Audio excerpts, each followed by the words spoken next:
wife's best friend told me that my wife and her husband are having an affair, and that my daughter is his. I confronted my wife. And she said not to take a paternity test, because it would only hurt our daughter, and that I am her father in every way that matters, but I know what the right thing to do is. I-35M was contacted by my wife's 34F best friend, Emily. We work at the same company, but in different departments. She asked to meet after work, saying she had something serious to tell me. I agreed, and we met at a nearby coffee shop. As soon as we sat down, Emily broke down in tears. It took her a while to get herself together, but eventually, she told me that my wife had been having an affair with her husband. According to Emily, this affair had been going on for several years. She also said that her husband was the biological father of my 3-year-old daughter, Lily. Emily had already confronted her husband, and he didn't deny any of it. When I got home, I confronted my wife. She immediately tried to deny everything, but when I mentioned Emily had already told me, she stopped, broke down, and started crying. Eventually, she admitted to the affair but insisted that Lily was my daughter. I told her I couldn't trust her anymore, and that I was going to get a paternity test to confirm. At that point, she got even more emotional, begging me not to do it. She kept saying that Lily loves me, and that I'm her father in every way that matters. She tried to guilt-trip me, pleading that a paternity test would only hurt Lily, but I wasn't buying it. I told her she had no one to blame but herself for the situation, and I was only doing what I needed to do. I feel bad for Lily, but I'm still going ahead with the paternity test. I can't just take her word for it anymore, not after what she's done, and deep down, I already have this sinking feeling that Lily isn't mine, and I'm devastated by it. Update. A lot of people have asked how Emily, my wife's best friend, found out about the affair.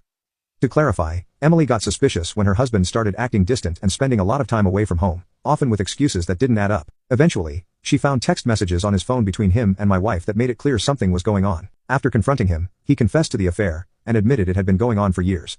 He also revealed that Lily was actually his. That's when Emily decided to tell me. Now for the part that's hardest to write. Lily's paternity test results came back, and as Emily's husband claimed, I am not Lily's biological father. I'm absolutely devastated. I've been in Lily's life since the day she was born, and to find out she isn't mine has shattered me. I don't know how to tell her. She's only 3, and she loves me deeply. The thought of hurting her is unbearable, but I can't pretend anymore. My wife is still trying to minimize everything, saying the affair meant nothing and insisting that Lily is still my daughter in every way that matters. She keeps repeating the same things over and over, like how I'm the only father Lily has ever known, and that I should just forget about the paternity test.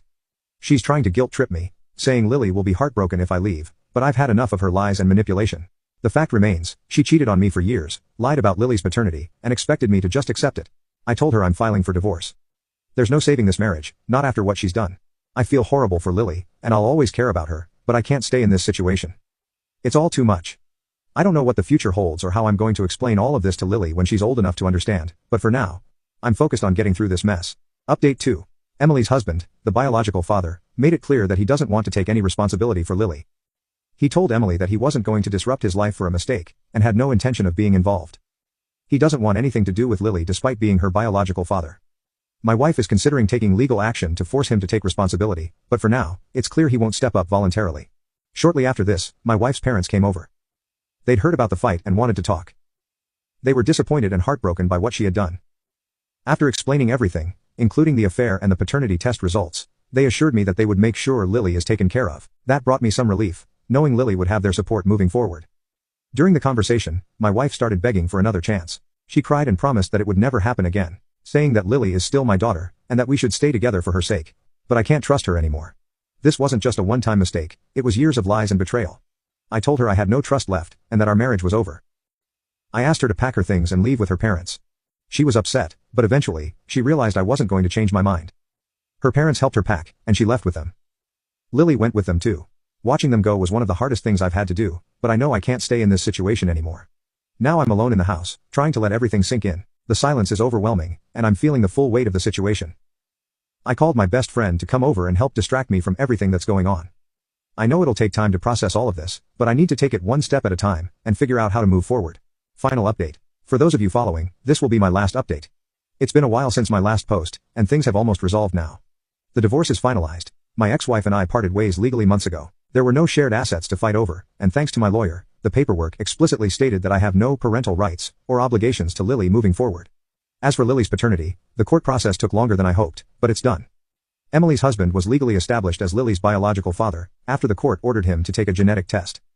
When he tried to ignore the order, the judge threatened penalties, and he finally complied. The results confirmed what we already knew, and the court issued an order to remove my name from Lily's birth certificate, and replace it with his. The judge agreed that my wife had intentionally hidden the truth about Lily's paternity, which allowed the court to remove my name even years later. It was a bittersweet moment, relief mixed with grief, but it's finally official. Child support was also settled. The court ordered Emily's husband to pay retroactive support dating back to Lily's birth, along with monthly payments.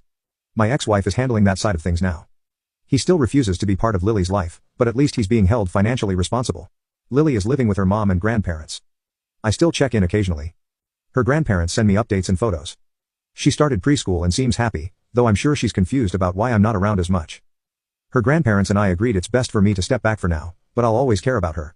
Maybe one day when she's older, we can talk. Emily's divorce was finalized a few months ago. We don't talk often, but we've both moved on in our own ways. She's focusing on rebuilding her life, and I'm doing the same. I'm also in a better place now, thanks to everyone who supported me during this.